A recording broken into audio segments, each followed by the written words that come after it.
परमात्मा अपने श्री चरणों में माता स्थान प्रदान करे और इस परिवार को इस दुख की घड़ी सहन करने की शक्ति प्रदान करे।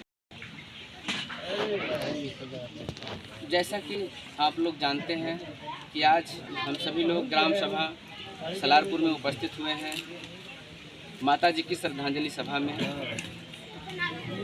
और आज समाज को लेकर बहुत सारी बातें यहाँ पर आप सबके बीच में रखी गई।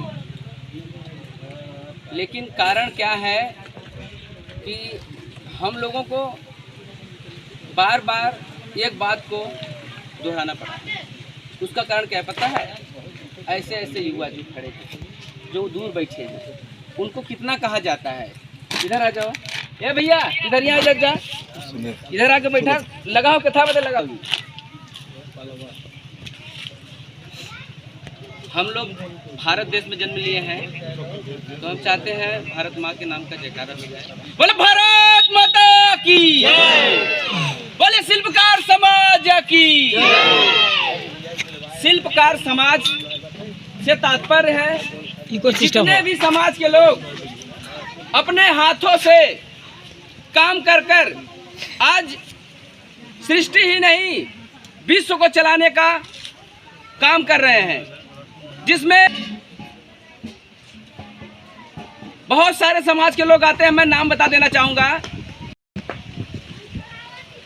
आप लोग प्रजा का नाम सुने होंगे। प्रजा, जब आप लोगों के बेटे बेटियों की शादी होती है तो लड़के वाले से पूछा जाता है कि भैया कई ठे परजौटी हो तो रही हैं, तो क्यों 7 ठे मंगावत है, क्यों 11 ठे मंगावत है, क्यों 10 ठे मंगावत है। तो प्रजा, जो प्रजा होती है यही राजा हैं, लेकिन इनको प्रजा का नाम दे दिया गया है। जैसे कुम्हार, शुद्ध भाषा में जिसे आप लोग कुम्हार कहते हैं। दूसरे नंबर पे लोहार, जिसे आप लोग विश्वकर्मा कहते हैं। तीसरे नंबर पे नाई, जो हम लोगों के बाल काटते हैं। चौथे नंबर पे धैकार, माली, सुनार, ये सब शिल्पकार समाज के लोग हैं। ठीक है, शिल्पकार समाज। आप ये मत समझिए कि हम प्रजापति हैं तो हम सिर्फ शिल्पकार हैं, जिसमें कुम्हार, लोहार, धोबी, धैकार, नाऊ सब लोग आते हैं। आज प्रजापति समाज को लेकर हमारे उत्तर प्रदेश में मांग चल रही है कि इन्हें अनुसूचित जाति में रखा जाए। अनुसूचित जाति मतलब एससी, और यह मुख्यमंत्री जी तक बात पहुंच गई है और कई जिलों में एससी का सर्टिफिकेट, जो आप लोग जाति प्रमाण पत्र बनवाते हैं, उसमें हम लोगों को रख दिया गया है। एमपी में भी हमारे कुम्हार समाज को एससी कैटेगरी में रखा गया है। तो आप सभी लोग जानिए समाज में क्या चल रहा है और समाज की क्या आवश्यकताएं हैं।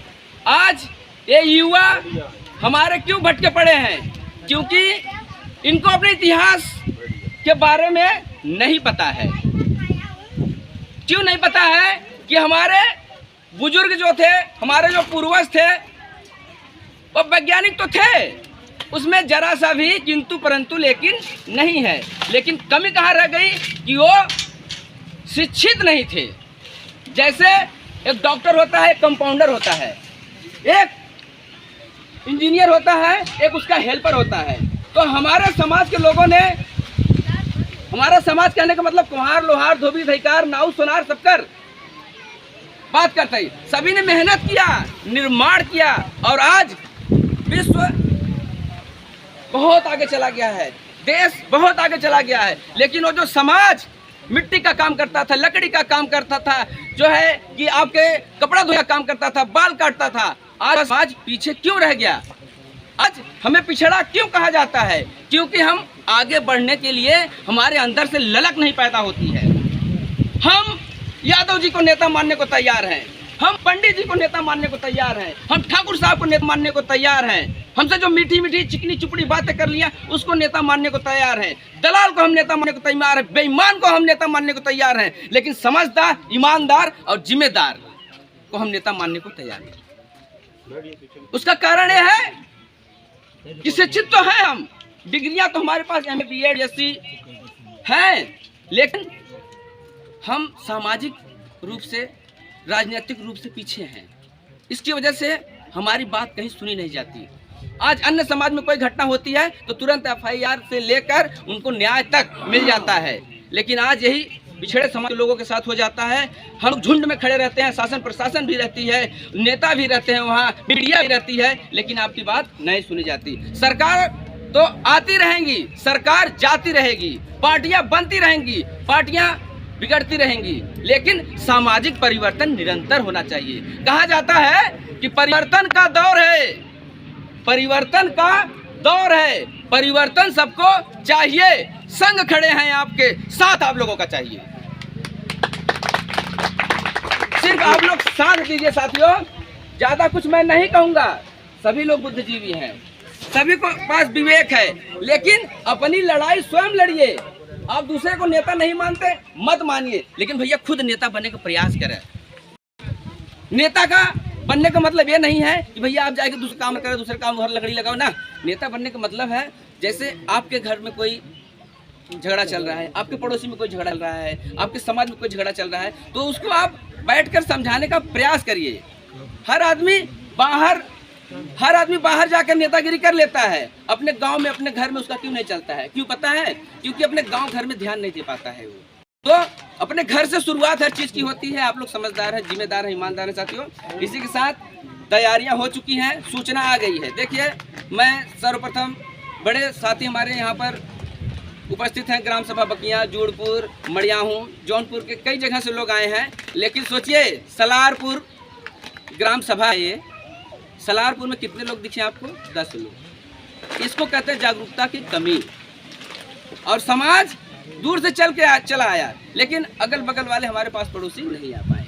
कल की बात बताऊं, कल हम लोग मड़ियाहूँ में थे, हम लोग खड़े हैं शोक सभा कराने के लिए। हमारे पूर्वजों ने बनाया है, या जो रीति रिवाज है, हमने नहीं, हम सिर्फ इस पे चल रहे हैं। फिर भी लोग भूल गए हैं। हम कह रहे हैं रुक जाइए, 5 मिनट पत्थर मत बांटिए, ठीक है?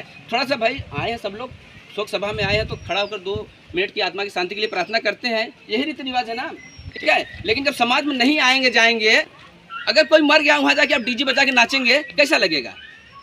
मानते हैं ये जो सिस्टम बनाया गया है, कुछ कुरीतियाँ हैं, सब नहीं है। देखिए, आपसे निवेदन है समाज के लोगों से कि शादी विवाह दिन में करने का प्रयास करें और फालतू खर्चा बंद करें। और जाहिर सी बात है कि आपके पास पैसा रहेगा तो अपने बच्चों को आप पढ़ा लेंगे, अपने बच्चों को डॉक्टर, इंजीनियर, मास्टर, वकील बना लेंगे। लेकिन आप कर्जा लेकर अगर अपनी बहन बेटी की शादी करते हैं, अपने बेटे की शादी करते हैं, सिर्फ दिखावे के चक्कर में, फिर ही करते हैं आप, पैसा लेकर, उधार लेकर, कर्ज में लेकर, तो उसको भरते भरते आपका जीवन खराब हो जाएगा। अब अपने, मैं मान लो चंदन की सिस्टर की शादी है, ठीक है, और इन्होंने ढेर सारा दिखावे के चक्कर में 10 लाख रुपए खर्चा कर दिया। और कमाई कितना है? 500 रुपये पापा कमाते हैं, इनकी 500 रुपये कमाते हैं। 1000 के रुपए के हिसाब से अगर 10-15 लाख रुपए शादी में खर्चा हो जा रहा है, तो कब तक बेचारा कैसी जिंदगी जिएगा? आप लोग सोचिए, अगर जिसके पास 10,000 कर्जा हो जाता है, अभी कुछ दिन हाल ही की बात है कि 2000 रुपए की वजह से उसको जान से मार दिया गया। उधार लिया था, नहीं दे पा रहा था, तो सरकार कर्जे में है, अच्छे पैसे वाले कर्जे में है, वो आपको दिखाया जाता है। तो मैं आप लोगों से निवेदन करूंगा, फालतू खर्चा बंद करें। मैं डॉक्टर संजीव तेजलाल प्रजापति, ग्राम सभा सलारपुर, विधानसभा मड़ियाहूँ 370, जिला जौनपुर, और भारतीय समता समाज पार्टी का पूर्व प्रदेश अध्यक्ष और वर्तमान बिहार विधानसभा चुनाव प्रभारी। आप लोग आशीर्वाद दीजिए। जब तक जान में जान रहेगी, शरीर में सांस चलेगा, समाज के लिए हमेशा हम तत्पर रहेंगे, देश के लिए तत्पर रहेंगे। आप लोगों ने हमें सुना, हमें बड़ा अच्छा लगा, और युवाओं को हम जाते जाते कह के जाएंगे, साथियों देखो, कोई दूध का धुला नहीं है, लाख गलतियां हमारे अंदर हैं, ठीक है, रहें, लेकिन हम उसको सुधारने का प्रयास करेंगे। कहा जाता है कि कदम चलो ऐसा कि निशान बन जाए, काम करो वैसा कि पहचान बन जाए। यहाँ तो जिंदगी सब काट लेते हैं मेरे दोस्तों, जिंदगी जियो ऐसा कि मिसाल बन जाए। इसी के साथ अपनी वाणी को विराम दूंगा। धन्यवाद। जय रत्नप्पा, जय संविधान।